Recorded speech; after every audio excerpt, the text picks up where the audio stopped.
Out there, rotoscouts basketball fans.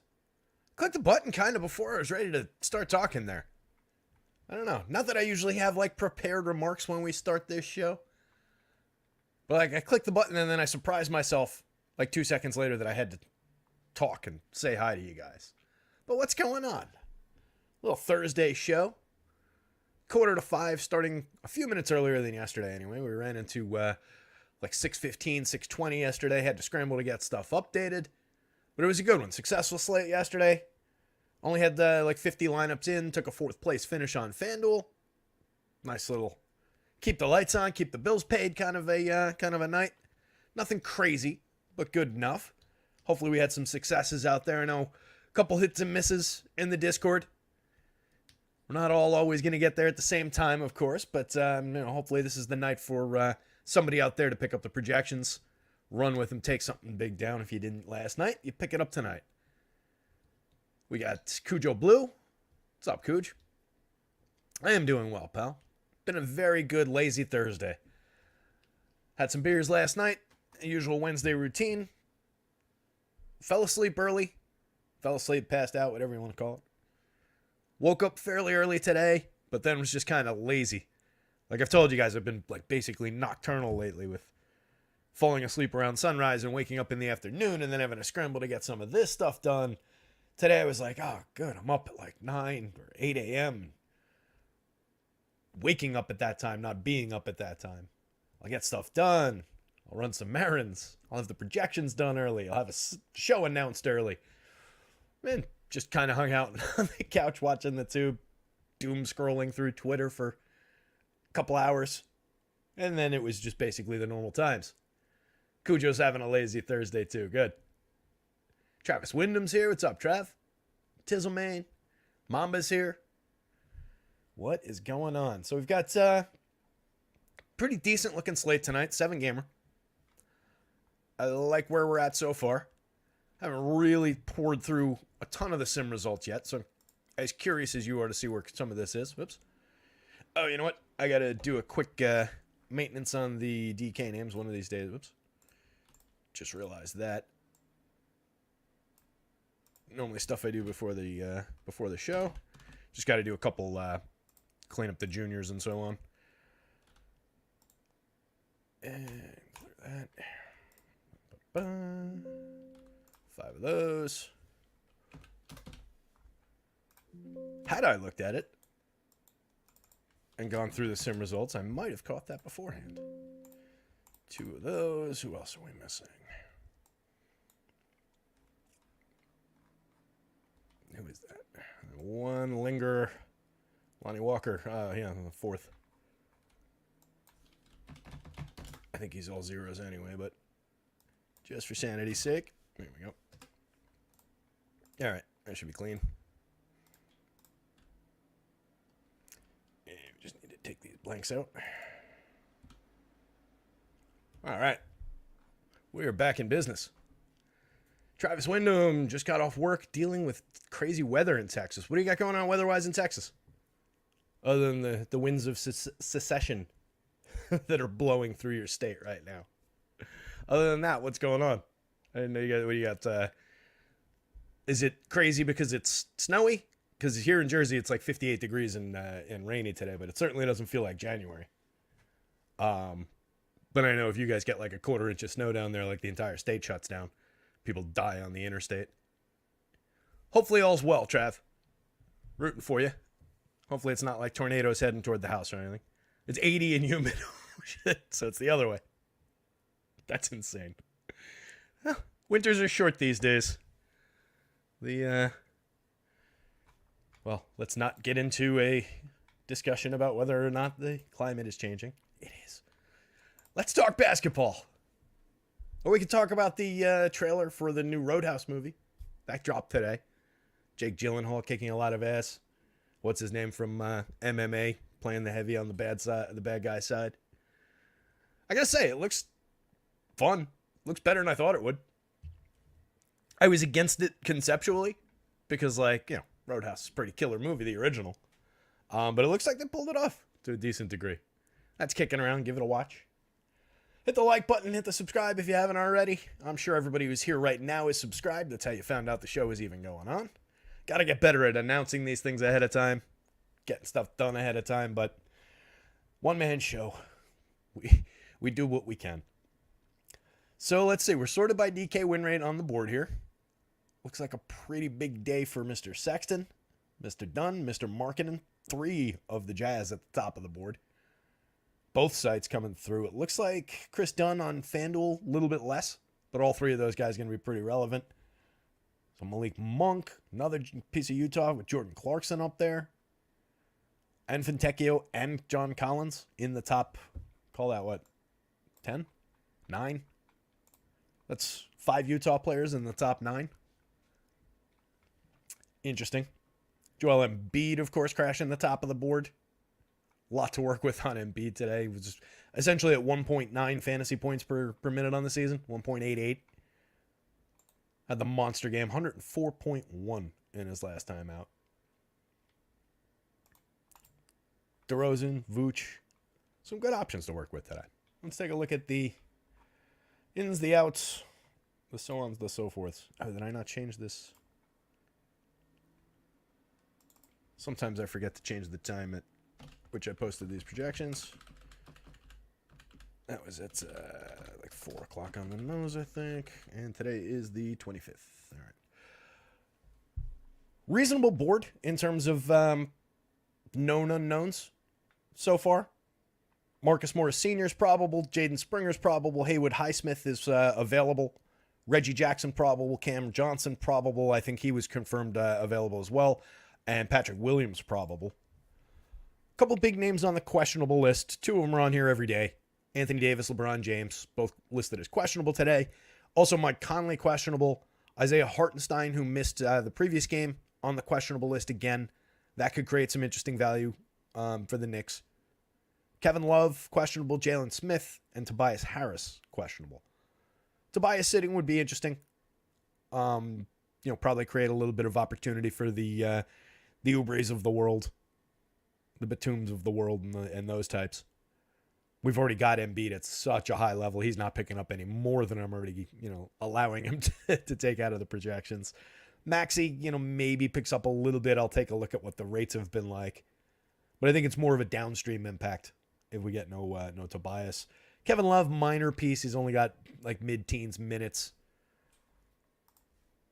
I say that, but I don't know where he is on this board. He could be lurking. Doesn't look like. And then the outs. Mo Bamba, Robert Covington, DeAnthony Melton, Tyrese Halliburton, Biggie continues to be out. Jaime Jaquez Jr., Julian Strawther, Day'Ron Sharpe, Torrey Craig, Zach LaVine, Cam Reddish, and Gabe Vincent. Apparently, the Bulls and the Pistons are talking about a Zach LaVine trade I was reading earlier today. I feel like that's a weird destination. Like, the Pistons are not a Zach LaVine away from contending. And, like, the package they were supposedly looking for was, like, one of Cade or, like, any of the good young player. It seems like it would be a lateral move for Detroit or maybe even a downgrade, which is weird. Just from, like, acquiring a player like LaVine. He's a good player. He's a good scorer and everything. But it's not like a franchise-changing offensive player. And it's not, he doesn't really align with like their timeline or their development pipeline. And I don't think it's going to make him happy. Like, do you want to just disgruntled Zach LaVine playing for a bad team? Like, it just seems like a weird thing for them to be chasing. But we'll see.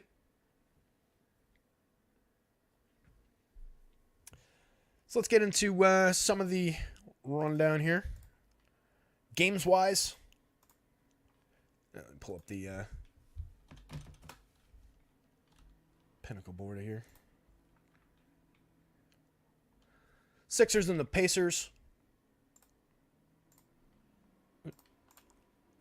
Sixers and the Pacers. Sixers favored by 5 on the road, 240-point total. Obviously a juicy one there. The Jazz and the Wizards, the reason behind a lot of the Jazz popping to the top of the board is favored by 7.5 for 1, going up against a bad Wizards team in a game with a 246-point total, and they're all at pretty solid prices. Celtics and the Heat. Celtics favored by 8. A lot of road favorites today. Actually, everybody except for the Lakers is a home underdog.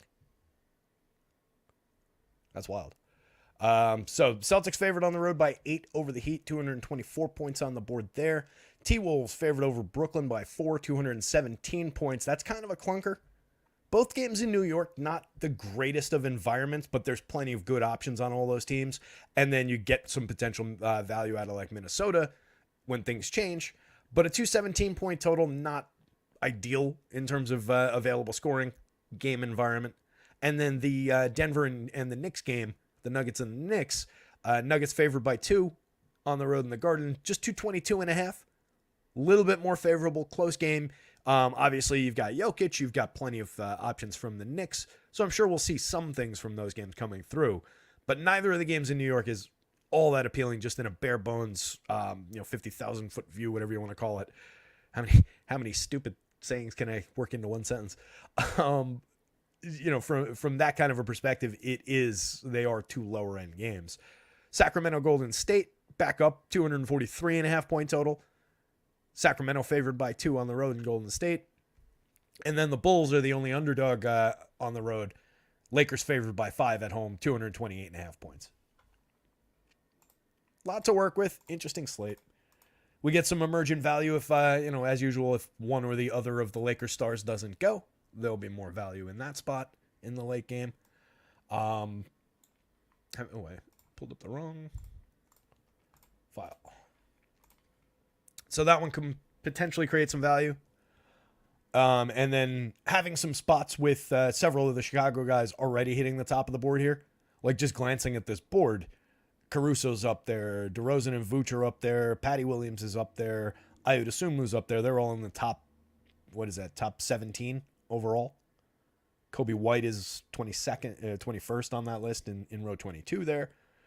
So there are a lot of options from Chicago in that late game. And then you can obviously just kind of plug and play any Lakers stars or get additional support.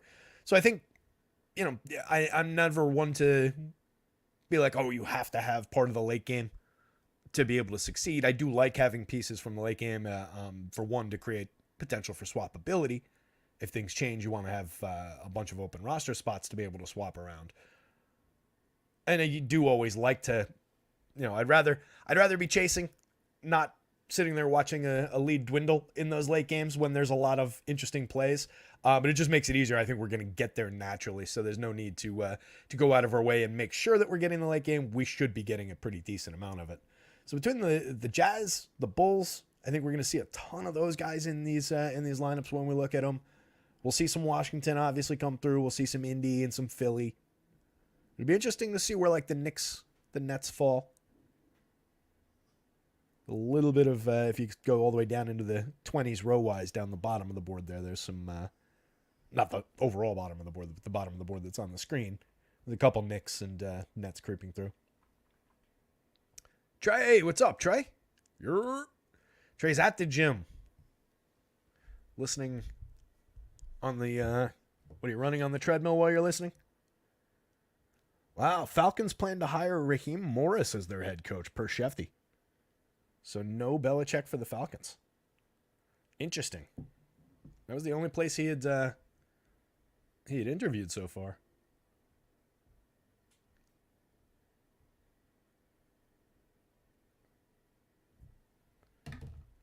Breaking that news on my text thread.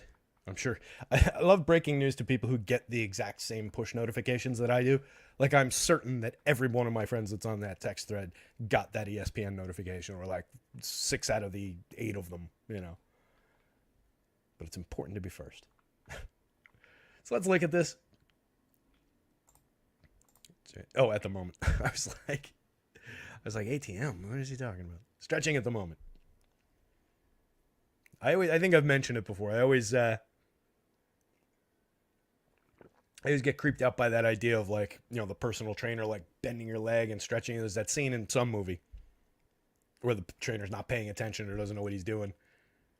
Oh, it's in Burn After Reading, the Coen Brothers movie. Brad Pitt's the personal trainer, and he like pushes the guy's leg back too far, and the guy's like, "I felt something pop in my ass." That's what I always worry about with stuff like that. That, like chiropractors, I don't want somebody else like cracking my neck or doing anything. I just skews me out. Don't trust it. Pushing Belichick out is crazy. Yeah, I mean, supposedly he wants to go. The reason he was into Atlanta, I was reading yesterday, was, supposedly he wants to go to somewhere where there's not a crazy media market, which he didn't exactly have in New England, but it's not like New England is New York, Chicago, Los Angeles. It seems like that was a pretty good place for him. Somebody was pushing, might have been Simmons, was pushing that Buffalo should hire him, which would be interesting. Stay in the AFC East, in the cold northern part of the country, just move to a even snowier, colder environment. And the joke, of course, being he could obviously wear his hoodies and everything there. Anyway, we'll see where he lands. I'm sure he's going to land somewhere. Does this get the Cowboys to reevaluate their decision? Probably not. But you never know. Jerry Jones, not the least fickle among us, so you never know. But I'm sure Belichick will land somewhere. It's just not it's weird that it's not a write his own ticket kind of a situation, Trey wants Belichick in Dallas, I know, yeah. From a Cowboys fan. Can't take Dak anymore. Ooh, I don't know, dude. Dak had a pretty decent year. Couple letdowns, obviously. But a couple biggies, too. Danny Dimes straight up for Dak? I think I've offered you that before and you've said no. I would do that deal. I don't know what the contract situation for Dak is, but I would do that deal in a heartbeat, talent-wise. All right, let's get into this thing. At your guard spots. Colin Sexton, Chris Dunn, both looking pretty dominant on the DraftKings board. 6,600 for Sexton, both guard spots. 7,700 for him on FanDuel, both guard spots. Still pulling a pretty solid win rate. But on DraftKings, 41% leading the board. He gets into top 150, 44% of the time. On the FanDuel slate, it's just under 25% win rate. Getting to him a little bit ahead of that. I think these guys are just good chalk. 1.15 points per fantasy points per minute on the FanDuel scale for Sexton. Chris Dunn, 1.01 in his not crazy high level of action, 17.6 minutes a night. Went out, played 17.4 the other night, put up 18.6 FanDuel points. He is a low usage guy, 13.5% usage overall. You run the risk of a low end, just around his mean projection, a little under, a little above type of a performance for Chris Dunn. But on a value scale, on FanDuel, 5,100 both guard spots, he comes through at a 15.83% rate, right around that in the top 150. But on DraftKings, he's only 3,900, and he fits at point guard and small forward. So you get him across multiple positions, multiple spots, 36.9% based on that just super low price. Even if he goes out and has kind of a clunker game, it's okay at that DraftKings price. It shoots you in the foot pretty badly on FanDuel for 51. At 39 on DK, you're okay if he comes out and just, performs around the average. Monk at 6,500, both guard spots on the FanDuel slate, pulling down nearly a 40% win rate on the blue site, 32.6% on DraftKings. 1.13 DK points per minute on the season, pulling a 5.45 in terms of the points per dollar at 6,000 both guard spots. Looks like a very good option to plug in. 23.5% usage rate, higher than I would have guessed. I would have had him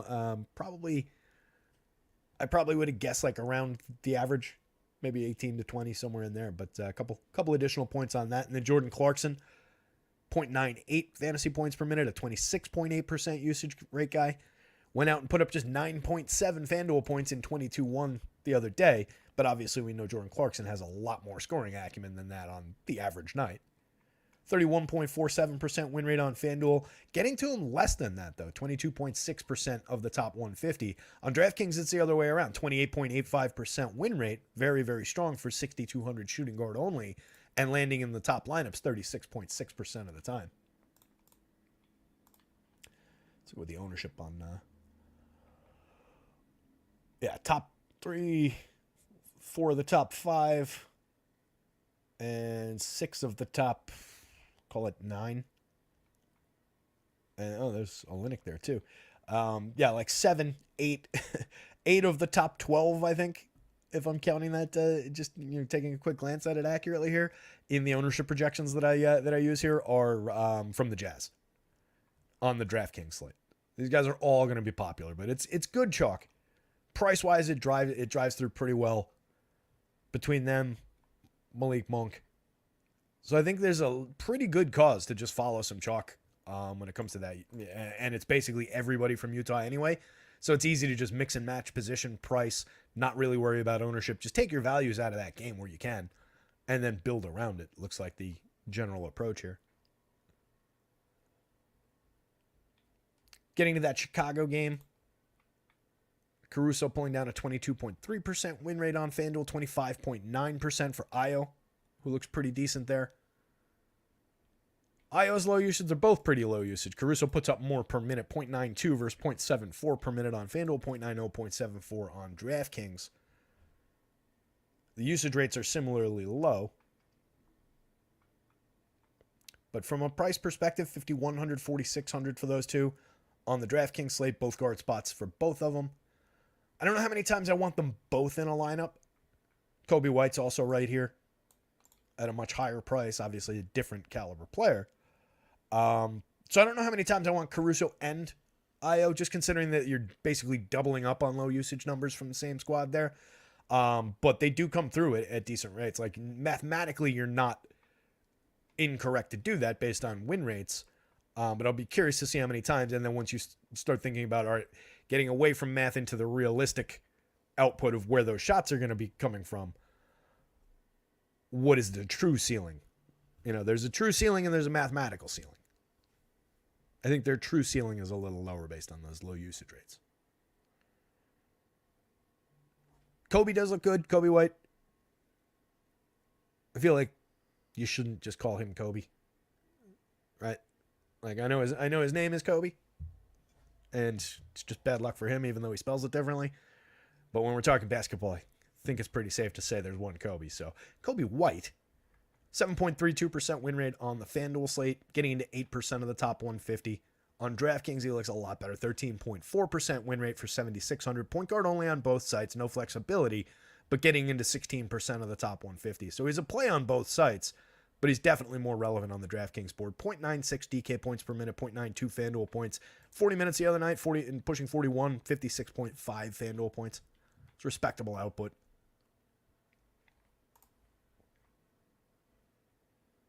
Belichick and Jerry would butt heads. Yeah, I don't disagree with that. We know Belichick wants control. That was apparently a big sticking point in Atlanta. The owner really wanted him, apparently, but the football people, the front office people, didn't because of him being, so much controlling. Titans is an interesting call. Did they hire somebody though? I thought for some reason, it's in my head that they did, but maybe I'm wrong. But yeah, environment-wise, that seems like first of all, the team personality seems like a good fit, and it's exactly what we're talking about with the media market and everything.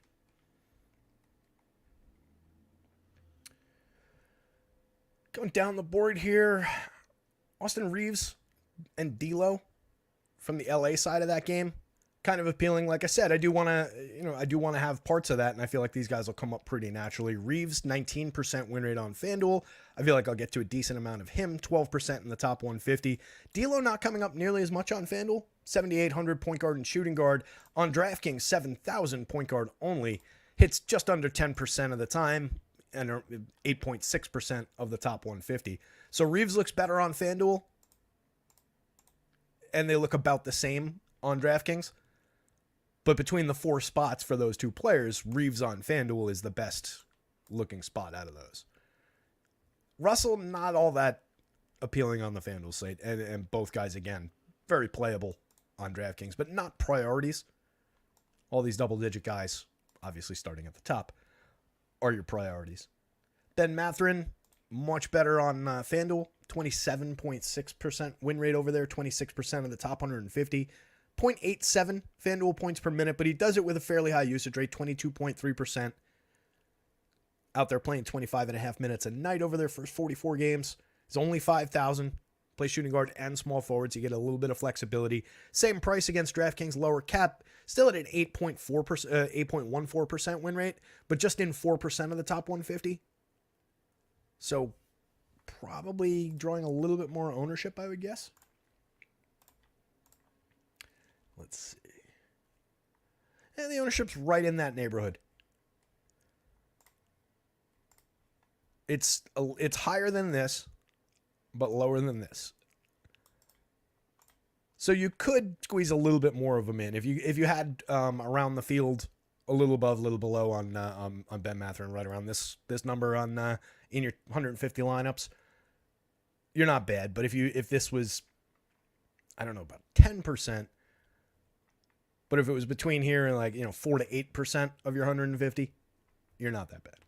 You're like right in line with the field, right in line with expectation. Quentin Grimes hanging out here. I don't love this one. He's very, very... Okay, that's why. He's very cheap on DraftKings. 3,300. On FanDuel for 38, he is hitting the board. He's 8.05% over there, landing in 7% of the top 150, 7.3%, and 4% of the top 150 on DraftKings for the cheaper price. So he's actually... oddly looking like a slightly better option on FanDuel than on DraftKings, even with the super cheap price. I just don't love Grimes in this spot. They are letting him play enough minutes. He's playing for the season right around 20, 19.8 a night. Played 20.1 the other night, put up 12.2 FanDuel points. He is a critically bad per minute score, 0.63 per minute. Is that the lowest? That is the third lowest out of all these options. The only two players that are lower are these guys.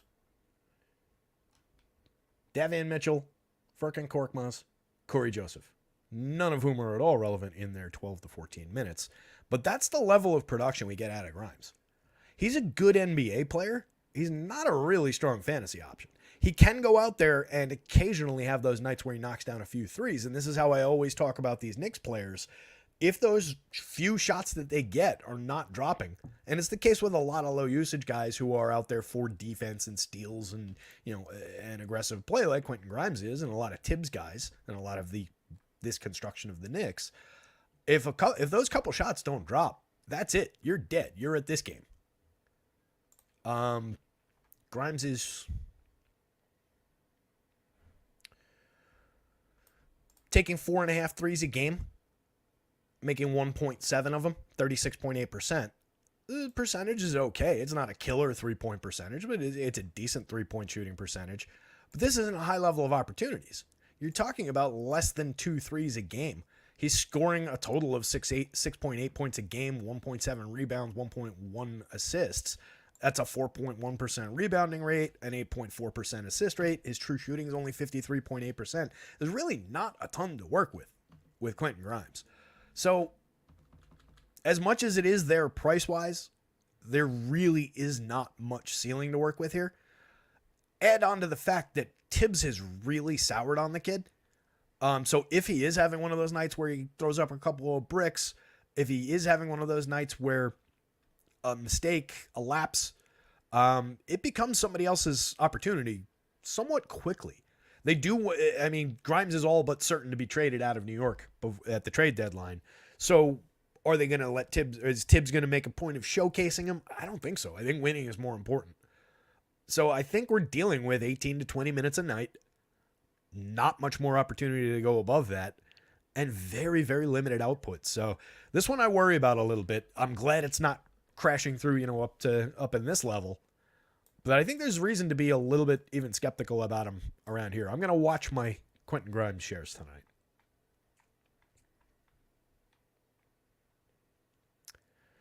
Conley, if he plays, looks like an option on FanDuel. He bouncing back up this way.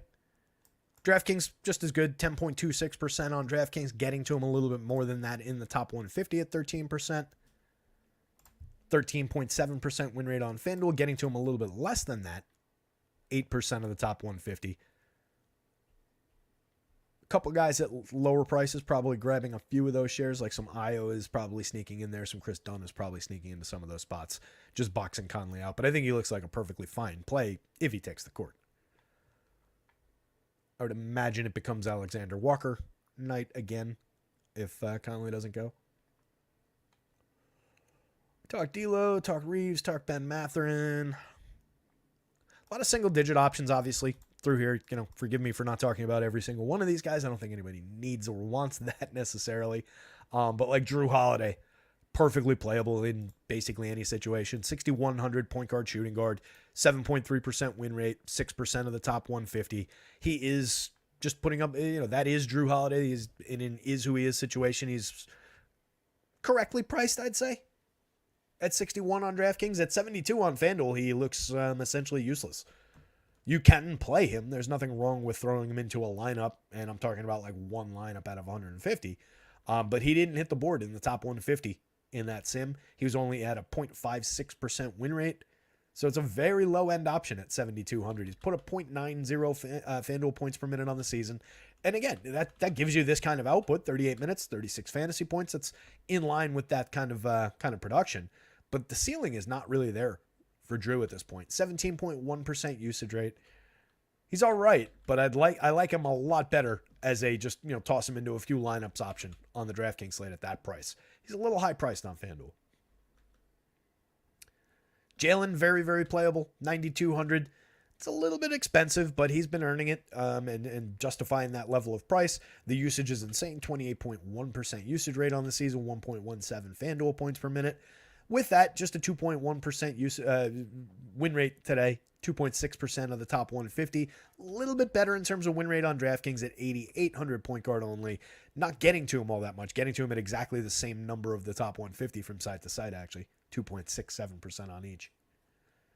Jaylen Brown also in 2.67% of the FanDuel lineups. Not really a priority, but playable, 3.57% win rate. 4.7% win rate on DraftKings at 83. Not landing in many of the top 150 at all. But again, another guy playable and a guy with a true realistic ceiling, 28.1% usage, 1.12 FanDuel points per minute, 1.14 DraftKings points per minute, 36.5 minutes the other night, put up nearly a 50. Jalen can get you there, but not a priority. Klay Thompson, though, looking a bit like a priority on FanDuel. Not nearly as much on DraftKings. Playable over there at 5.4% win rate, 1.3% of the top 50 for 6,500. Just shooting guard on FanDuel, 6,200. It's not like it's a crazy, crazy discount.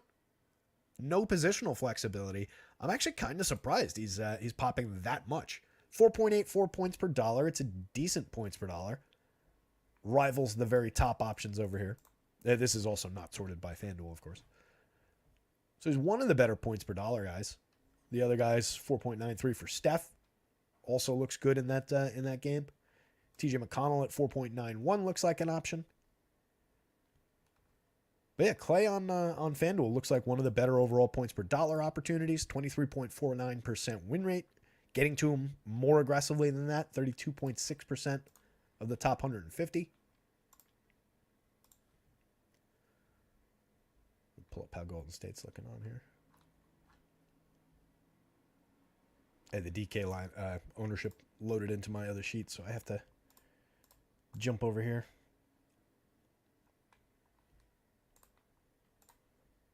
So his ownership is projected in this territory. And we're getting to him a little bit ahead of the field, or a decent chunk ahead of the field. I kind of like that position. Just 0.87 FanDuel points per minute on the season, 22.8% usage rate, a little above average usage.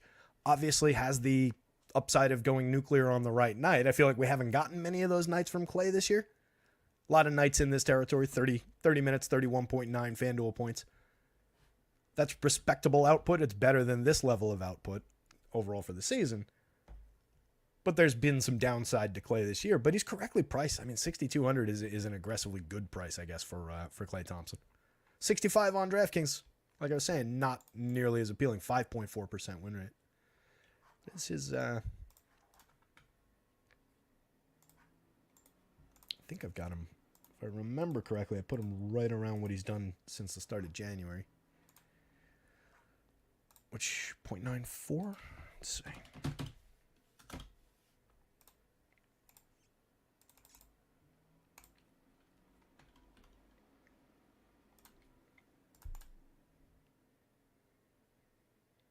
.9. So he's been since the start of January, 282 minutes, just all situations. He's been at 0.95 FanDuel points per minute. I've got him 0.94 tonight. So he's been overperforming the season long number that's in here by a little bit. Got him right around the level of performance that we've been seeing from him, and he looks like a pretty strong play. Tyus Jones, another piece in that Utah-Washington game. Maybe gets through a little bit sneaky on FanDuel. Excuse me. Not going to be crazy low owned by any means. Comes up in 11% of our top 150, a 15.2% win rate. On DraftKings, he's 6,500, only hitting the board in 4.6% of winners, and only got into 0.67% of the top 150. I always like plays that look a little bit better on FanDuel and probably don't hit the board or hit that many discussions on DraftKings. That said, it does look like he's picking up some projected ownership. So we're not going to get through sneaky. My ongoing theory there is, with most of the industry focused on DraftKings, every now and then you can pick one off that looks pretty decent on FanDuel that escapes the public's attention a little bit. But in this case, he's actually projected to be owned 8 to 10 points higher than what this win rate is, which is why we're happily getting to him at a lower rate than the field. We're about half the projected ownership on Tyus Jones in our top 150. Still looks playable, but it wasn't the option I was kind of initially hoping for when I started talking about him. Cam Thomas, don't love in that position. 4.05% win rate on DraftKings, 2% of the top 150 at 5,600, 6,100. Good score, but not a ton of opportunity. Minnesota also a good defensive team. Just don't really like that spot on either site. There's a little bit of room for it on DK. You can throw him into a couple, but it's not really, not appealing and definitely not a priority. With no Tyrese, TJ McConnell continues to be a decent option. 22-minute projection tonight, 1.27 points per minute. Puts him 25, 27 fantasy points, somewhere in that range when it's all said and done. 23.89% win rate on FanDuel, 42% of the top 150. Price is still, as long as the price is below 6, I think, in this kind of a role, we'll get to TJ McConnell. The per minute numbers are strong. On DraftKings at 54, it's just a 3.26% win rate, just 3% of the top 150. Not really a strong option over there. DiVincenzo's an option again on FanDuel. Another guy from those Knicks, much higher usage, generally more minutes than Grimes, more minutes than the most of the bench players. But is one of those guys, needs those threes to fall. 18% around league average usage. You can see the difference. He's shooting 42% from three, and he's taking 6+ a game, making 2 and change of them. It's a little bit better production than Quentin Grimes and a few additional minutes per game, but does need these 2+ threes to go down. On the night where you get 4 threes from Dante DiVincenzo, he becomes a pretty decent option. On the night where you get one of those 6 attempts that goes down, it really tanks him pretty quickly. But at 5,500, you're in a decent spot. Shooting guard and small forward, a little bit of flexibility. 4.39 points per dollar. It's not rocketing him to the top of the board, but 12% of the winners, 11.3% of the top 150 on FanDuel. It's playable. On DraftKings, you can throw him into a lineup or two, but he's not a priority. Derek White, not looking like a priority on either site. Jordan Poole, I wouldn't totally begrudge anybody a few shares of a cheap $6,000 on DK, 6,400 on FanDuel, 25.4% usage rate. You're just buying a lot of opportunity. It's just that Jordan Poole sucks. Like, he's just not good. 0.89 points per minute, put up 9.9 FanDuel points in 28.2 minutes the other night. Just not a good spot.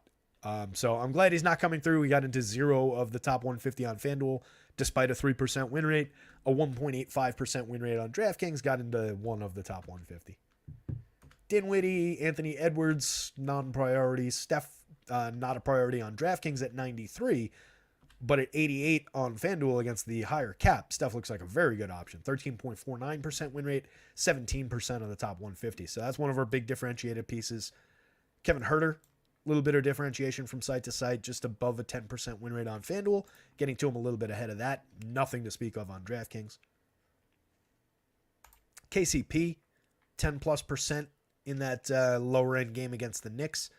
Get to him on FanDuel, though. 5,000. You mix him into a 10% of your 150 lineups. Not a great per minute guy. Not a great usage rate guy. Plays a lot of minutes at a cheap price. So again, just sometimes you can just buy opportunity to a degree.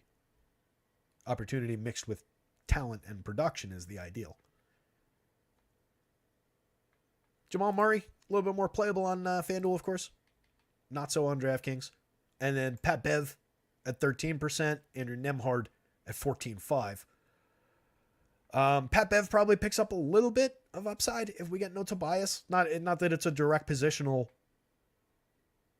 thing, but I could see them configuring a lineup with Pat Bev picking up some closing run in a close game. I could see Pat Bev picking up a few additional minutes just as they bump pieces around in that rotation. 8% winner for Oubre. That'll go up if we get no Tobias. He'll probably take a couple additional minutes. Let's jump over to the forwards.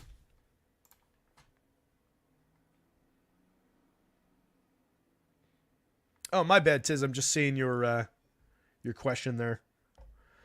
Is there a way to drag DK over to the names for a sec? Yeah, I can do it. Do you want it for the forwards for the conversation we're having now?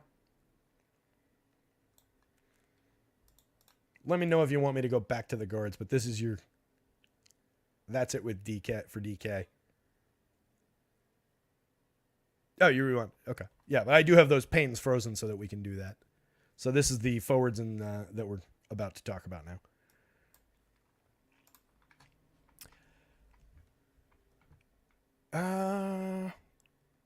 So Chris Dunn, we talked about in the guards position. Lauri Markkanen crushing the top of the board on both sides. 32.9% win rate on DraftKings.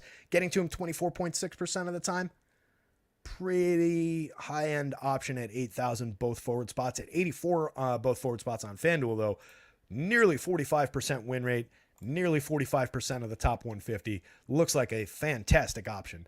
Again, just going to be really highly owned, but it doesn't matter. It's just good chalk that you can book into a line at 1.23 FanDuel points per minute on the season, a 24.2% usage rate, a high-end option. This was obviously a disaster. 27 minutes, 16.3 FanDuel points. You don't get a ton of those out of Lauri Markkanen, though. A player I trust fairly well, and at a 5.21 points per dollar on FanDuel, I will have tons. Easily the highest points per dollar at the forward spot. One of just two options over the 5 mark on FanDuel points per dollar. You got Danny at 5.12. You've got DDR hanging at 4.99. Kyle Kuzma at 4.97. So you've got some good options in that range. But Lauri Markkanen picks up 2/10 of a point above those guys. A lot of 5+ options on DraftKings. A lot of different ways to go with it. FanDuel a little bit tighter. So Dunn is definitely an option. Markkanen's definitely an option. Simone Fontecchio is an option. More so on DraftKings, 22.17% over there, getting into the line of the top 150 at a 30.6% clip when we sort by ROI. So one of the top options overall on the slate. Just 4,100, strong value, price-based type option. Both forward spots, plenty of minutes for them. Say it with me though, low per minute, low usage. 0.78 DraftKings points per minute, 15.3% usage rate. But there's plenty there. I think on a price-driven, on DraftKings, you're perfectly fine. On FanDuel at 48, just a small forward, we get a little bit thinner. 11.4% win rate, 10.67% of the top 150. I can skip a few more shares of Fontecchio for other options that look equally strong or a little bit better on FanDuel. So he's definitely a much more of a priority on DK. John Collins, same story. 21.9% win rate on DraftKings, 26% of the top 150. Just 5,000 power forward and center eligibility. That's another nice piece about this Utah team is like you're getting, it seems silly to say because, you know, every team has guys at every position, but you're getting DFS-wise a really strong positional spread from all of these guys. Everybody's got multi-position on DraftKings at different spots. So it's really, really just a good team for lineup building today, which is why we're seeing so much of them. Collins, 0.98 FanDuel points per minute, 1.0 DraftKings points per minute, 19.6% usage on the season. Not bad.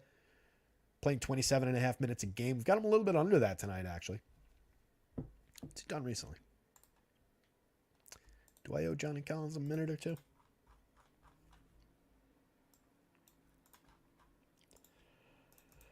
Let's see. That would make him even better if I do. Man, 34, 5 games back. 24-20, 24-20 the last 4. For an average of 24-4 over the last 5, 23-7 over the last 10. So the minutes are down a little bit from the season-long number. Right in line with where he's at. And where he's at makes him look very, very good on DraftKings. If anything, I think there's an opportunity to maybe pick up a couple additional minutes if they're just rolling. So that looks pretty solid over there. On FanDuel at 6,200, you do have the positional flex, but just a 3.5% win rate, 2.67% of the top 150. John Collins, not really a strong option on FanDuel. Like the lone Utah guy that's not a good option on both sites. Apologies to Fintechio, who's an okay option on the FanDuel slate. Chris Dunn, an okay option on FanDuel. But John Collins is straight up unappealing on the FanDuel slate. Cue the John Collins 60-point monster game. Did put up 35.8 in just 24 minutes the other night. Denny looks very strong from that game. 44.9% of the top 44.9% win rate on FanDuel. 52% of the top 150. Putting up 1.01 FanDuel points per minute. 37.5 minutes the other night. Put up 38 points on the FanDuel scale. Right around league average usage. Playable on DraftKings, just under a 20% win rate, getting to him a little bit more aggressively than that, but looks like a high priority option on FanDuel, landing in more than half of the top 150 lineups by ROI. That is a very strong play at 5.12 points per dollar. 6,300 with positional flexibility, security of minutes. I like that option. In the highest end game of the day, just a Vegas sense. Jalen Smith available per power. That's good. He's right here. Not really looking like an option at 4,900 on the single center site. On DraftKings, you get a little bit out of him. 7.9% win rate, landing in 5% of the top 150 at 3,900. Just a price-driven play, but a little bit of opportunity there. Literally didn't land in one of the top 150 on FanDuel. Out of 50,000 sims, he was in 0.05% of the winners. Not great returns. We skipped down a little bit there, though. So Tobias looks decent on FanDuel, playable on both sides, 15.9%, a little bit better on the DraftKings board, 6,600 both forward spots over there, 7,300 FanDuel being a little bit more aggressive with the price, 11.2% win rate, 16% of the top 150, definitely playable if he goes, 0.96 points per minute on the season, just under a 20% usage rate, plenty of minutes available for him in what should be a pretty high-end game. It's just a matter of whether he goes or not. If he goes, is he a little bit limited? That becomes a matter of speculation. Maybe you're a little bit under where you would normally be for him. But if he's out there, I think I'll probably press to get around this level. 15, 16% of 150 lineups. Even if you got to like 20%, I don't think it's a terrible option.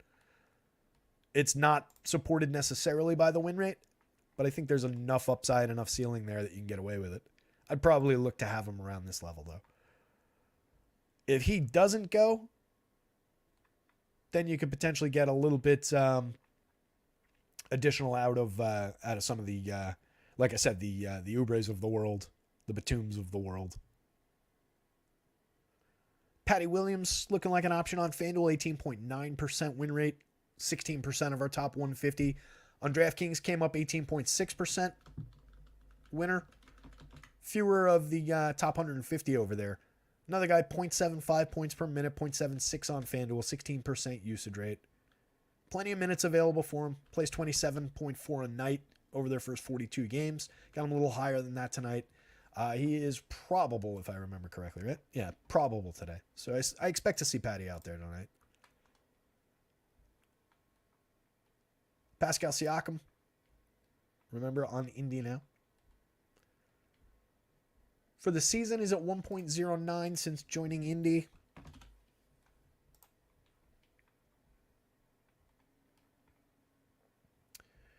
.98. So it's a bit of a downturn in terms of the overall production. Still lands in 14.7% of the top of the winners on FanDuel, just 9% of our top 150. Similar returns on DraftKings, 17.6% win rate, but just 8% of our top 150. I feel like that's probably a little bit driven by price. Let's see what the ownership looks like. Yeah, he's not crazy popular. Like mid-teens-ish type ownership, basically double this, in line with what that win rate looks like on both sites. So I think you can get to him, but that is pushing down his exposure in our top 150, and I think it's just because there are positionally a lot better options. Mikal Bridges had a very good game the other night, 52 FanDuel points, 36 minutes. There's that upside any given night. 7,900 is not a bad price for Mikal Bridges on FanDuel. 7,200 is pretty good for him on the DraftKings slate, though. Shooting guard and small forward, pulling down a 13.8% win rate, landing in the top 150 right about that level of times. Yet another low usage, low per minute, but yet somehow playable Nick in Josh Hart. 28 minutes on the board for Hart. It's right around what he's played on the season, 28-1. So basically exactly what he plays every night. He's at an 11.9% usage rate, 0.74 points per minute. Doesn't get many of his fantasy points through scoring, but does need to make a couple of his shots, as I say about everybody on this team, outside of the 2 stars. Does need to make a few of his limited attempts. Right now, he's shooting 31.9% from 3, and he's only taking 2.8 a game, making fewer than 1 a game. Giving you 7 points. He's a very good rebounder, 6.4 rebounds a game. It's an 11.1% rebound rate. 12.5% assist rate is even decent for the type of player he is. But he does need to score the ball a couple of times for you. When you get Hart knocking down 2 threes and scoring 10-plus points, he becomes a much, much better option. 5,000 shooting guard, small forward. He's getting there. 16.9% of the winners on FanDuel. We're getting to him a little bit less than 15%. And it's similar on DK. 4,300 over there. Both forward spots. 13.3% winner. 14% on the top 150. Not a player with a crazy high ceiling. Not somebody who's going to run away and win you the slate. But a capable enough role player on the right night that sticks in there for, again, buying 28 minutes for just 4,300 on DraftKings can have its appeal if you connect with the right night with Josh Hart. Anthony Davis, 8.2% win rate on FanDuel, but just getting to him in 2% of those top 150. Another one where I expect that it's probably just that 11-3, just boxes him out of a lot of lineups just on a cost basis and having so many similar looking plays and good looking plays at those positions. But AD is always playable. Luxury item that you can absolutely pay up to get to. 1.5 FanDuel points per minute. On DK looks a little better. 11% win rate, 5% of the top 150, 1.45 points per minute, a 5.18 points per dollar, just 10-2 on DraftKings today. Power forward and center eligible.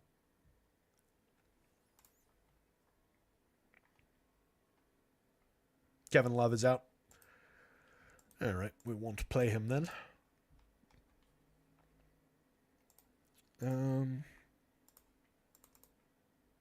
Stop to think about that for a moment. Pull up the Miami tab here. Where did I have him? I only got him for a minor handful of minutes, I think. I had him at 16, so that frees up 16 minutes in for them. Not going to land there. Jovic will pick up a couple minutes. He'll hit the board. He wasn't projected before. I already had like the higher end of minutes on Highsmith. I don't know that he picks up any additional. Jaquez is not available. Might just be scrap minutes going to one of the random bigger guys down board. But Jovic will probably pick up a handful of minutes from the Kevin Love pool. Again, it's only 15, 16 minutes that we're dealing with. And it could easily be a spot where I just cheat a little bit. Like I've got Terry Rozier at 29. It's very easy to take one of those minutes and give it to Terry Rozier and just call it 30.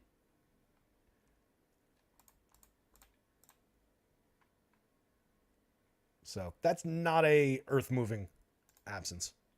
He's been playing pretty well, though. I'll give him that much. LeBron James production down 1.37 points per minute on the season. Still very, very good, but not a $10,000 player on either side anymore. Not projecting over 50 every day. Just 43 and change on FanDuel, 44 and change on DraftKings today. 5% win rate, but did not land in the top 150. That's a little surprising. Not one share. I would want to have one share at least, assuming he's playing.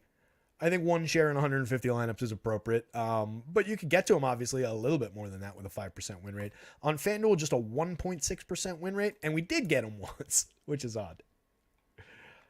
LeBron's still LeBron in a lot of ways. I think there's a lot of nights where he's coasting is the wrong word, but he knows what he needs to do to have them be competitive and save a little bit for what's really important to him, which is, obviously the stretch run, a potential title run, so on and so forth. So we're not seeing, I don't think, maximum effort LeBron. We're seeing high effort LeBron, but I can get why the production's down in terms of the points per minute a little bit. Jaylen Brown mentioned during the guard spot, but again, playable on both sides, a little bit better on the DraftKings slate. Looking for some differentiated guys. DiVincenzo we talked about. Dorian Finney-Smith, nobody's favorite. Maybe Mrs. Finney-Smith. But nobody fantasy-wise favorite. Well, maybe Mrs. Finney-Smith for that too. Nobody daily fantasy sports-wise really loves DFS. Damn it. I'm twisting myself up here. Nobody daily fantasy sports-wise really loves Dorian Finney-Smith. There we go. Just a 13% usage rate guy, a 0.7 per minute guy.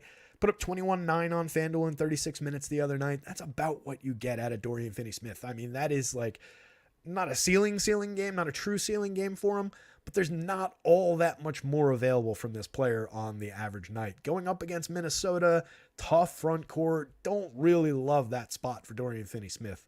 But he does come through on FanDuel, 4,600 both forward spots, 18.1% win rate, getting to him 20% of the time. That might be one to watch. I don't know that I want him in 20% of 150 lineups. He is projected for ownership that is a little bit lower than that, so that would be ahead of the field.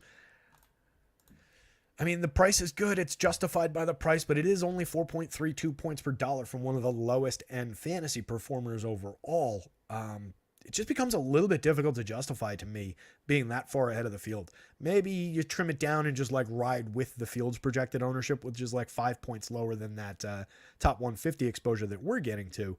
I think that's probably the approach. As good as he looks, even if I wouldn't be upset about coming in below the field's number on him. Not that I'm necessarily looking to go that route. If I seem distracted, it's because I just realized I have to put in some placeholders. But it's if I did end up a little bit below the field even, I think I'd be all right with it. I don't know that I'd go in search of more Dorian Finney-Smith, as long as those lineups obviously are mathing out properly. So not my favorite option on FanDuel. On DraftKings, you don't have to worry about any of this because he's coming up at just a 1.53% win rate and landing in 1.3% of the top 150 lineups. So no real appeal over there. Everybody else, at least on this screen, looking, there's a couple playable types. 2% for Harrison Barnes, a 3% for Jaden McDaniels is some low-end value plays. Kristaps Porzingis from one of the upper shelves, 1.8% win rate on FanDuel, 2% of the top 150. Not getting in, all those guys were sorted by DK again, so all those guys not really relevant to the DraftKings slate. Dario Saric hiding down here at 19%, landing in 24% of the top 150. 22 minutes projected, 1.06 per minute on the season. I think I'm a little above that, just doing it in my head. 109. I got him at 1.09, a little bit ahead. Quality game environment, picking up 2+ possessions. He's been at since the start of this calendar year. In 191 minutes, he's been at exactly the number I've got him at tonight, 1.09 per minute on the FanDuel scale. I don't mind the Sarge play. 4.72. It's one of the stronger points per dollar marks that we've got on the board today. Power forward and center eligible, 5,100. Decent enough usage too. It's not like he's one of these super low end. It's not like a Dorian Finney-Smith at 13% usage.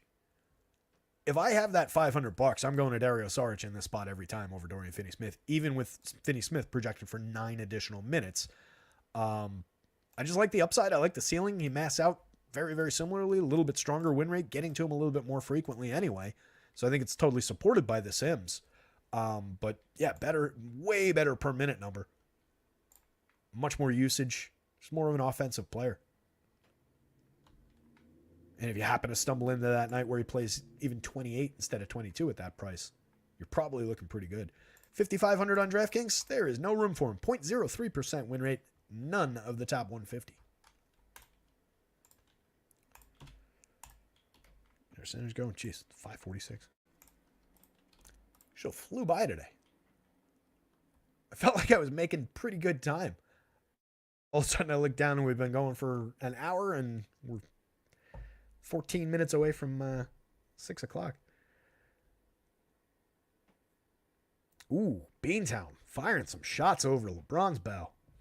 That is why LeBron will never be the greatest of all time in Beantown's book. He plays when he feels like playing. As a Michael Jordan truther, I am kind of with you on that. It's not my reason for not thinking that LeBron is better than Jordan. I'm an MJ guy. If you were there, if you weren't there, I get it. Like, I understand why LeBron would be your guy and it's a generational thing or whatever. But there was just something about Michael Jordan. There's whatever it is. It's the intangible thing that separates him. And it kind of is to that point. Although, again, I'm not in any way saying LeBron is a low effort guy or doesn't try or doesn't care or anything like that. But Jordan was a fucking lunatic. Jordan is the most competitive person I think we've ever had in professional sports. And he happened to have the most talent in the league. And I know there's people who love to make the argument, you put Jordan in this environment, what would he do? He's just an average guy, blah, blah, blah, blah, blah. Michael Jordan would change his game to fit the modern game, and he would be the best player. It's not like he'd be out there taking his mid-range jump. Like, it would be different. The man shot, I think, fewer than 3 3-point attempts a game for his career. Do you think he wouldn't be out there taking 10, 15 threes a game if he was playing 36 minutes a night today? He would be taking those opportunities. He would be scoring more if he was in the game today. And as Kevin O points out, the man could fly. The man could fly. Even to this day, there are, we've had some amazing dunkers. We've had, some amazing like power dunkers. I've never seen anybody take flight like Michael Jordan took flight. It was absolutely jaw-dropping. And I know you guys have all seen, the highlights. I know many of you were there, and I'm preaching to the choir on some of this stuff. But never have I seen some of the, remember the one where he came in around the arc, angled in toward the bucket, took off from 15 feet away, just inside the 3-point line, it seems like in my memory, and went as he's in the air, went nearly horizontal as he's flying to the rim. And his entire body was up at the rim when he dunked the ball, on this, on a 45-degree angle flying toward the rim. He wasn't up like this. He was flying. The man was in a Superman flight. Just unbelievable. Anyway, that was our Michael Jordan detour for the night. Jordan would average 45 a night.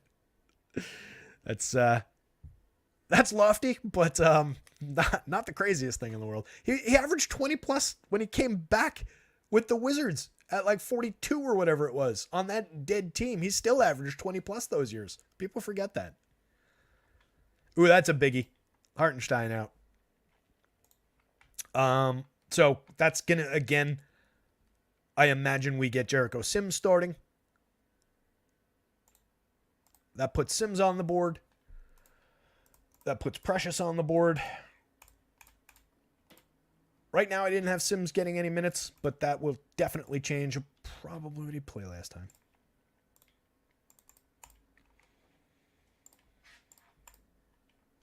Sims played 27 the other day. Precious played 21. I'll probably project it 26, 22, something like that, pending, of course, the starting lineup. Assuming Sims is in the starting lineup, though, I do think that's going to become an option. Let's see where he's priced. 48 on FanDuel, 42 on DraftKings. Some potential there to be a pretty aggressively good option. That said, we're talking about Jericho Sims. 0.58 FanDuel points per minute on the season, and we got to be realistic. 0.74 last year. But given some opportunity, he is capable at a low price of going out there and doing a little bit of damage in limited minutes as the focal point. Not the focal point, don't get me wrong. The starting big man, let's say. In no way is he going to be the focal point. Julius Randle, Jalen Brunson continue to be that. But that's going to free up 34 minutes for the Knicks there. So Precious will go from the 14 that I've got him at now, probably into, like I said, like 22-ish. He's 5,300 power forward center on FanDuel, 4,500 power forward center on DraftKings. Precious might pick up a little value on DraftKings. I don't know that he hits the board all that hard on FanDuel, though. This is not going to have Jericho Sims on it. Yeah, at 53 on FanDuel at 14 minutes, Precious was not on the board at all. It's literally a 0% win rate across 50,000 iterations of the slate and a 0% of the top 150. On DraftKings at 4,500, he was in 0.02% of the winners in that 50,000 sims and 0% of our top 150 lineups. He probably ascends slightly here because he is going to pick up like 8 minutes at 1.04, 1.03. So call it a 20, call it an 18. I probably don't let him slip to 20. But let's see.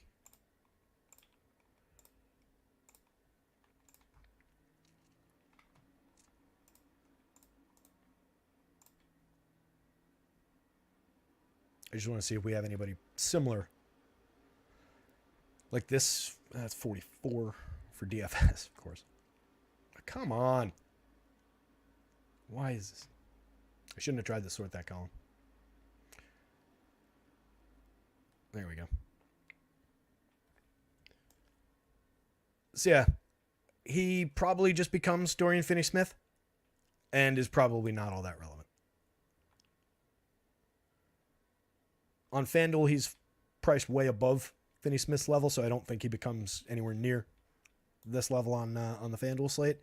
On DraftKings, he maybe becomes very, very low end, so I don't think Precious is a priority. And then I don't know that we have a reasonable comp for what Sims might come into the slate at. He's 42?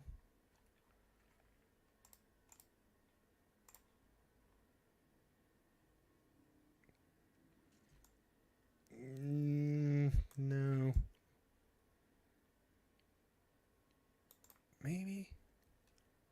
Maybe something like Jalen. He's a little bit more expensive than Jalen. I don't know exactly where his projection is going to land when I do it. Probably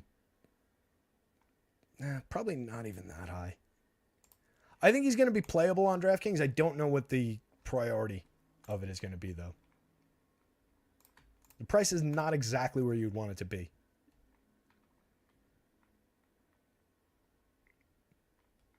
If Precious starts, that becomes a different story, I think, for Precious.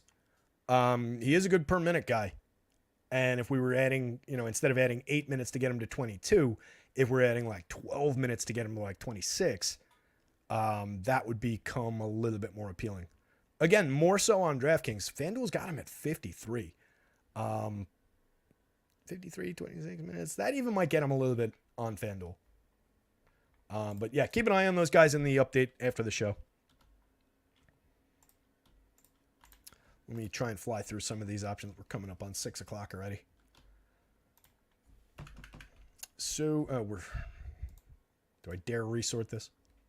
Just go back to the way you were before.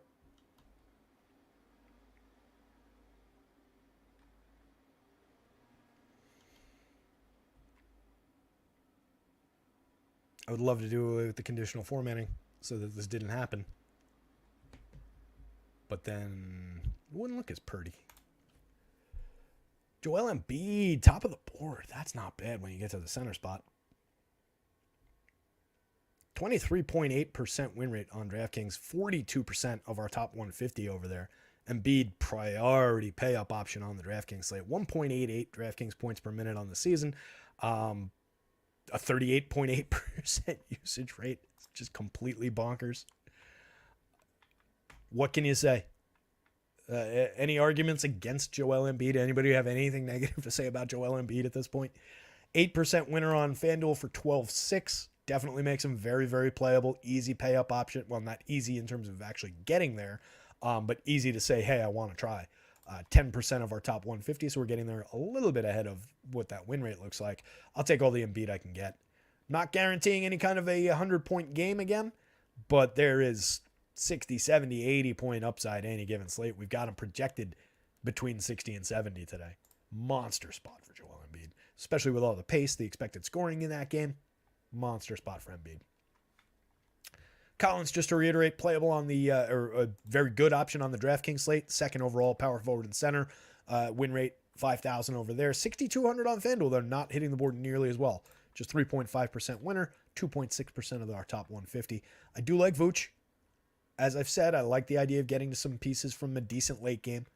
8,300, he looks like a high priority option. 34% of our top 150, basically doubling up his win rate. Does look like a very good option as one of the center onlys, getting to a little bit more of them, well, a significant amount more of them than Embiid. On a mediocre night for Embiid and a good night for Vooch, he's one of the few guys that can compete at the center only spot. But obviously we're talking about more than 23 points of separation in how they're projected in the same amount of time. But that's why one's at 8,300, one's at 12.6. You can buy a full position, a full player for that price difference. Kelly O, Walker Kessler from that Utah game. Moderately playable for both of those guys on FanDuel. That said, both of them coming up fewer times in our top 150 than they are overall in winners. On DraftKings, 16% win rate for Kelly O, 13.4% win rate for Walker Kessler. Both look like playable options from, kind of an appealing game.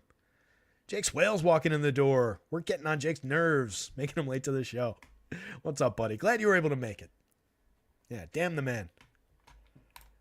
Making you work through your daily fantasy sports show. That's bullshit, man. Kuzma looks playable to good, very good on FanDuel. 29.05% win rate over there, 18% of the top 150. On DraftKings, 10+% of our winners, 8% of our top 150. Easily plug and play from like the middle range, 7,800, 7,900. What's up, Ryan? Ryan S. 830. Walking in the door. What's going on, buddy? Good to see you. 24, 25, 23. Bouncing back and forth between these numbers. People hanging out. Hour and 15 minutes into the show. Coming up on crunch time. We'll get through this. We'll take a quick look at some sims. But hit the like button if you're just walking in. Appreciate it. Follow the at rotoscouts Twitter handle. Jump into our Discord. rotoscouts.com. Projections are free. That's all I got to say about that. Let's get back into it. Nikola Jokic, 5% winner on FanDuel, 7.3% winner on DraftKings. Getting to him a little bit ahead of that win rate on DraftKings, a little bit behind it on FanDuel, though. 12-1, I feel like he's just getting boxed out by either spend 500 more for Embiid or one of these other options is probably creeping in there. Some Walker Kessler for cheaper, even some Sabonis and some AD for cheaper probably creeping in there. Looks like a fair amount of Sabonis is. I can make a little additional room for Nikola Jokic on, if you just want to carve out, these 10 lineups, I'm just going to put Jokic in. Not making any kind of mistake there. 1.71 points per minute on the season, 1.73 on DraftKings. You can always play Jokic. Karl Anthony Towns had a big game. Not this one, but had a 62-point game the other night. Decent spot for him, only 8,500 again. 6.1% of the winners, and we're basically doubling that rate in our top 150. 9.4% of winners on DraftKings, getting to him about 12% of the time over there as well. Power forward and center, 8,200 on DraftKings. Looks like a good option. 1.17 points per minute, 26.8% usage rate, high usage center. Strong option there. Or I guess high usage power forward at this point. Gobert lands down here. More playable on DraftKings, 2.85% win rate. Only landed in a couple of the top 150 at 7,500 center only. On FanDuel, single center site at 82, just not any room for him at all. 0.43% win rate, 0 of the top 150 lineups. Finney Smith doesn't have center eligibility on FanDuel, which is good. Saric does have center eligibility. I feel like we'll pick up some shares of him. We talked about him when we talked about the forwards. Just looking for who's differentiated. Doesn't look like anybody that we haven't talked about. Claxton, a stronger play on, similar win rates. 7.6%, 7.0% over on DK. But coming up a fair amount more on FanDuel. Nearly 15% of our top 150 for 7,500 on the FanDuel slate. Only 2% of the top 150 at 6,900 on DraftKings. I suspect, we're probably getting chewed up by some of these cheapo guys at the position. And then more shares of Embiid, obviously, is eating up a lot of that. I think Claxton is perfectly playable on DraftKings given the 7% win rate. Not a high priority by any means, but probably a little bit more playable than that. Bam is always playable at 5%. Julius Randle at 4.6%, but both of those guys also landing in fewer of those lineups. With a player like Embiid soaking up this much on DraftKings, it makes sense that we're just getting fewer of these options landing in those lineups. Joel Embiid and his 11-6 are in 42% of our top 150 on DraftKings. Who else? Miles Turner, always playable. High-end game environment. 10% of our top 150 on FanDuel. Just 5% on DraftKings at 6,300. But a high-end per minute performer, 1.22 per minute. That said, if we're expecting Embiid to be soaking up everything in that game, everything that comes off the rim, I don't know. Maybe it's a downgraded opportunity for rebounding from Miles Turner.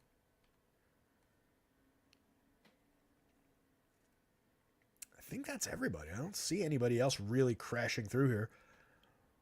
Again, we might see a minor uptick for Precious.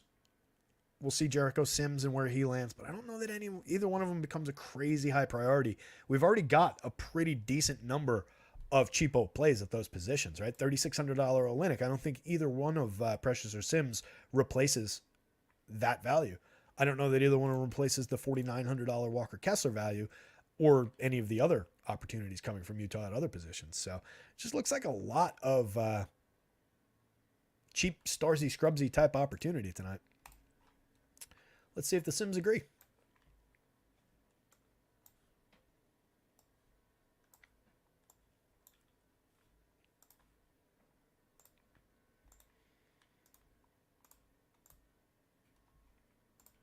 acemine.io. That's where we do our Sims. There's also an optimizer on their site. Excellent bunch of fellas.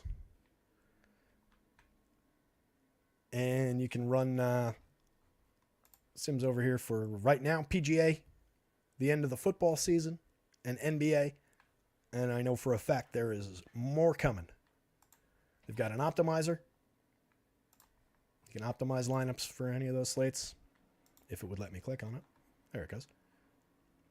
That was something with the computer, not with the website. So you can optimize for any of those sports. They make it really, really handy. You can dash off you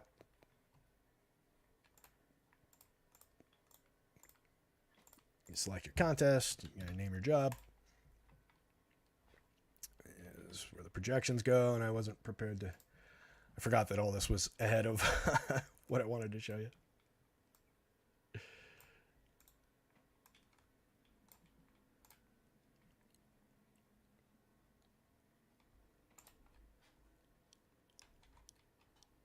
So this is the optimizer engine, not the sim engine. So you can input, I believe it's up to 5,000 lineups at a clip. Typically I do like 1,500, 1,200, somewhere in that neighborhood. You've got a decent number of options. Whoa, calm down there, Joker. Joker's napping under the table, and I think he's dreaming, and he just like kicked the table and shifted the whole thing. So you can set up, all your different options. You've got some player rules and matchup rules and everything. And then after you run the job, let's just dash over 150. I hope my upload file was set up correctly. If this doesn't work, it's because my upload file wasn't set up correctly. So what I love about it is after these lineups run, and again, you can run out to thousands of lineups at a clip.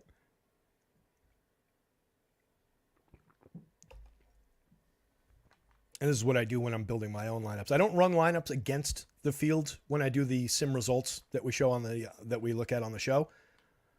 But this is exactly how I do it when I'm creating my entries. So you run these, and then you've got this over here. Can you see that on that screen? You can't. You've got, oh yeah, you can. See, over there highlighted on the side. Create optimize sim, right? So you click that, and it takes you directly into the sim engine, and it'll automatically port those lineups into the sim engine. You can also just export them and have it as a CSV that you can continually upload, but it does it all very, very automatically, nice and easy for you. And then you're running your pool of the lineups that you built against a representation of the field so that you can determine, all right, these are the best out of my optimized lineups. And then your results within the results field, it tells you right here, the type of lineup. Was it generated or was it imported? So if you upload a CSV of lineups, it'll call it optimized lineups. Or if you do it through that process, it'll say opto here. So you know which lineups were generated by the sim process to create the field of, however many thousand lineups are on DK tonight. 23,529 lineups. Let's say I upload 1,000 lineups to play against that. It takes those 1,000, generates 22,529, runs the full field of 23,529, and then your results at the top 150 here, or in the entire file, you can download the full file of all 23,000 lineups and look at all the individual results and sort by different things that you want to. That will be a blend of those optimized lineups, and any lineups that were better than those optimized lineups in terms of performers will be mixed in as well, and you can tell them apart. You can also obviously filter. If I only want to take out of my results from my optimized lineups, I just filter for type and just go to opto, and you can just take your optimized lineups rather than the field lineups. That's handy if you want to do like what I do sometimes, where I run the sim, let the field get built with RG's projections or a different site. You can use Stochastic, whoever you want, build the field with those, and then sim against it with my projections, so that I'm getting very differentiated setups. And it's like, all right, if the game comes out the way that I see it against the way that they see it and many other people are using, this is how we return results. I go back and forth on how I do that. Some days I like to just be lazy about it and have the entire field built with my projections so that I can just grab the top lineups. But I think the better way to do it is doing the optimized against a different field. Anyway, that is all to say that, as expected, we're seeing a ton of the Utah Jazz in the top of these lineups. No surprise there. Very Starsy Scrubsy looking. But it's multiple Jazz players and a couple of stars in each of these. Some pieces from Indy coming through as well. Some pieces from Washington coming through. A ton of Joel Embiid at the center spot. Embiid and Sabonis in both of the top lineups, the top two lineups. Very, very Starsy Scrubsy. Again, it's Embiid and Sabonis, but that top one, Chris Dunn, Jordan Clarkson, Nesmith, Josh Hart, Caruso, and Koulibaly. All those players are in good positions today. They all were discussed during the show. Maybe not Koulibaly. But that is not like a murderer's row of fantasy producers outside of Embiid and Sabonis. A lot of Colin Sexton, a lot of Jordan Clarkson hitting the board. I mean, it's really straightforward looking in terms of how we normally break down the spend. It looks like we get, obviously, a very pricey big man. If it's not Embiid, we've got a few shares of Vooch in here. We've got a middle-priced Walker Kessler creeping through in some of those. But like this one's Kessler Jokic, Kessler Cat. John Collins is a better option on DraftKings, so he's creeping into some of these. But it looks like overall, we're spending more on big men. outside of like the Koulibaly, the Patty Williams. We've got a Cat here. We've got a DeRozan here, another Cat, some Markkanen. And then we're getting an expensive big man at the util spot. The true power forward spot does look like it's mid-level, I'd say. Like Kelly O, Josh Hart, not all that expensive. And Tekio, not crazy expensive. Siakam. So this is like middle-class power forward. Upper-class center, upper-class util. Decent amount to spend at forward and power forward. And then we're taking our Jazz players, our Washington players, our Indy players, our random Knicks, all those guys in the 3,000 to 5,500 range, and we're getting them at point guard, shooting guard, small forward, and guard. It's just, that's exactly how this slate aligns. Some days it just falls, the chips just fall straight down the Plinko board and into the slots. Let's just hope we can cash in on it. Nothing crazy. I'm struggling to find anything interesting to talk about this board, guys. It's all just very directly in line with what we were looking at. Sabonis definitely looks like a good pay-up option. I don't mind as like a pivot. If for one, Jokic, who I did say, you can easily get ahead of the field on any given slate with him.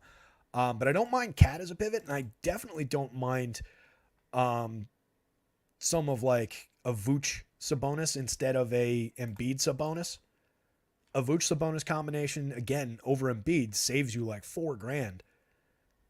So take this lineup and, build in a decent sub for maybe like Koulibaly or Caruso maybe.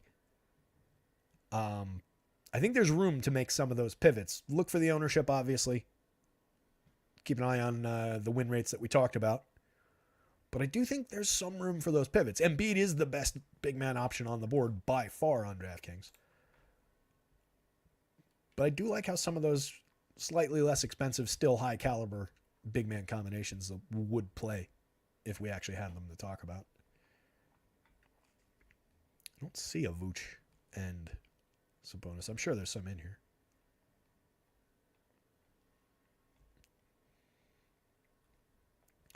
There are numerous Embiid and Sabonis lineups in here, though.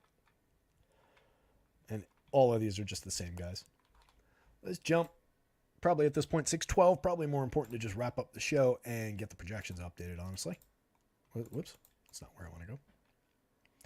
We will take a quick look at the FanDuel slate. That is going to look exactly like the...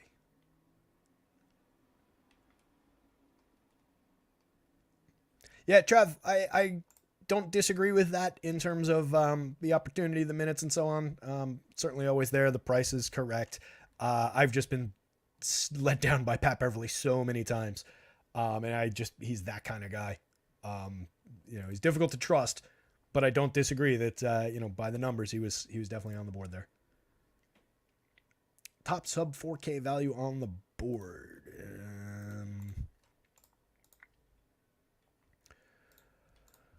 Am I still sorted to center here? I think I am. As of when I ran this sim on DraftKings, the top sub $4,000 guy was probably Chris Dunn. He's 39, point guard, small forward.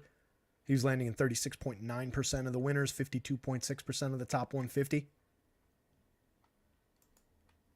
Fintecchio at 41 hits pretty hard. That's cheating, obviously. You asked for below 4.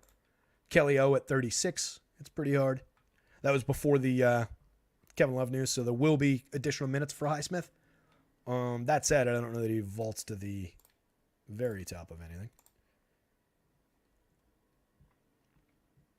It was already at 24 minutes for Highsmith. At 3,500, he was not hitting the board at all. I'll take another look, but that wouldn't have been my answer, Trev. Oh, shit. I just realized I'm not showing that screen again. Yeah, Highsmith at 24 minutes was giving us just a 0.03% top 1, 0.02% win rate, and a 0% of the top 150 for 3,500 power forward. That was when he was at 24 minutes. If I give him 28, maybe he gets into like 1% of the winners, a handful of the top 150. Again, I'll double check it, make sure I'm not missing something. But I don't think that's the case.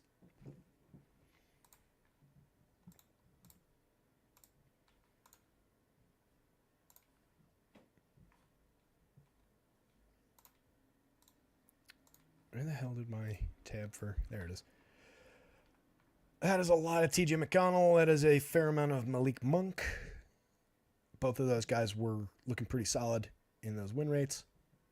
Ugh. Dorian Finney-Smith. Not a fan. He's actually not in these top lineups all that much, which is good. He's in some, but he's not in, like, is not littered across all of these. That's one I'm definitely going to keep my eye on tonight. I think he maths out better than what his actual opportunity at a ceiling game is. Dario Saric hitting this pretty hard. I like that. We talked about Saric being a potentially decent from the lower middle range.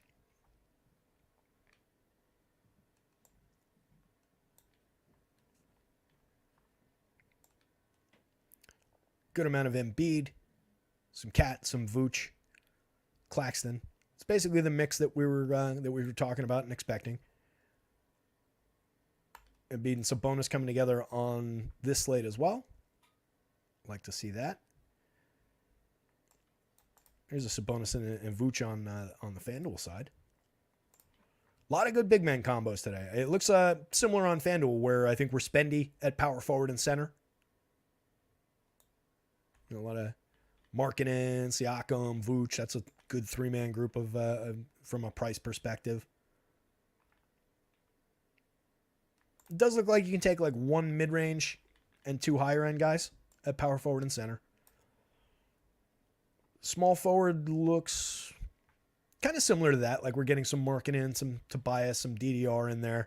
And then they're pairing with the Fontecchios, the Denny Avdija, who's like a middle range guy. Keegan Murray also a middle range. So maybe small forward is like two mid range with one of them trending toward like the Markkanen level. And then the guard spots were definitely taking some values. McConnell, not a bargain bin type value. Connolly, the same story. If he's going, Malik Monk, a little bit lower end, some Io, some Mathurin mixed in there, and then Clarkson, Sexton, obvious.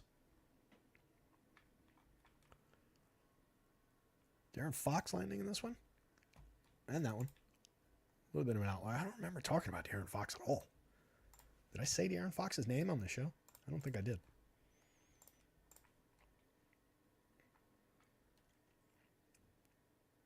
De'Aaron Fox is at a 6.49% win rate on FanDuel, 8% of the top 150. On DraftKings, just 0.82% win rate, 0.67% of the top 150 is 9,000 over there, 8,900 on the FanDuel slate, point guard only. But it does look like when he gets there, he's getting there. He's in the third best lineup overall. That's like, the 9th, 10th, somewhere in the 15 range. So 3 of our top 15 overall lineups. So when he hits, he does hit fairly well. I think he's maybe a little bit playable.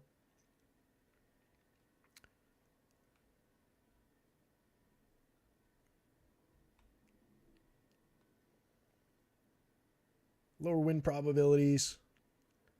$100 and change. Those are always higher on DraftKings. That is all I've got to say about this slate, I think, fellas. I really am. These lineups just landed kind of exactly where they should be, or where they should have been based on when we ran this sim anyway. So with that in mind, 6:20, I'm going to punch out so that I can get these things updated and start building some lineups.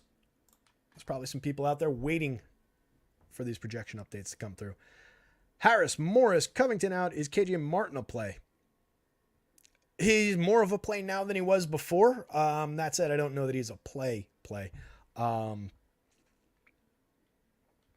Mr. Mike Show just dropping in to say Spencer Dinwiddie. Interesting. That was one that comes up a fair amount of the time for me. Dinwiddie, not today though. 6,000 point guard only on FanDuel, 0.45% win rate. Not much for Spencer Dinwiddie today. Again, that's a player who usually does land in at least some lineups for me. On DraftKings, 1.7% win rate, 1.3% of the top 150 at 5,200, both guard spots. A little bit more appealing over there. But certainly one way to go. I don't want to talk you off that mountain, Mr. Mike, but not showing too much of that in the returns that we were looking at. But going back to that that Philly thing, yeah, I had him in. I didn't even have him picking up scraps.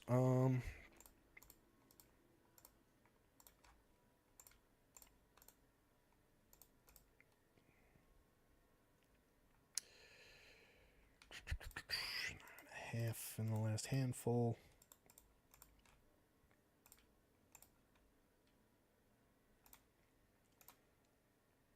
Yeah, I don't know that there's enough for Kenyon Martin. He did go 17 in the last one.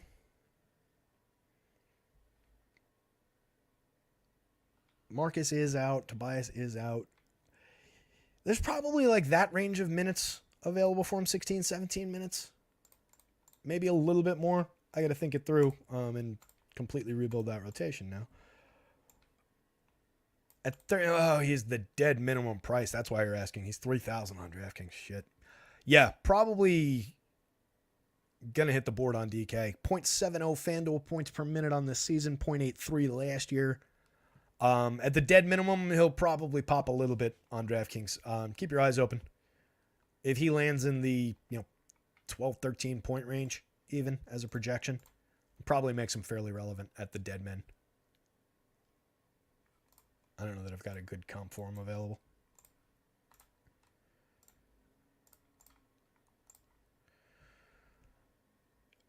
Just to throw like not even direct comp because he's, what is he? Power forward only over there.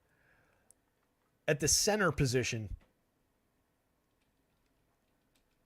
in 9 minutes for 3,000, I had JaVale McGee at 11 DraftKings points for a projection, and he landed at a 2% win rate. Didn't land in any of the top 150 lineups.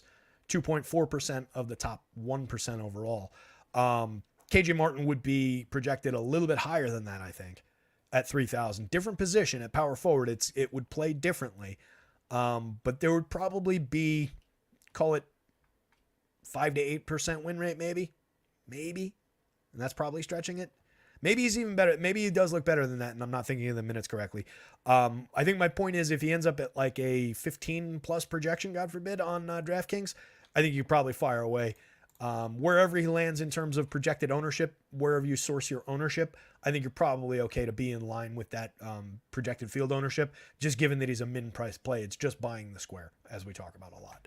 With that in mind, it is way too late to be punching out of this thing, so let me get out of here.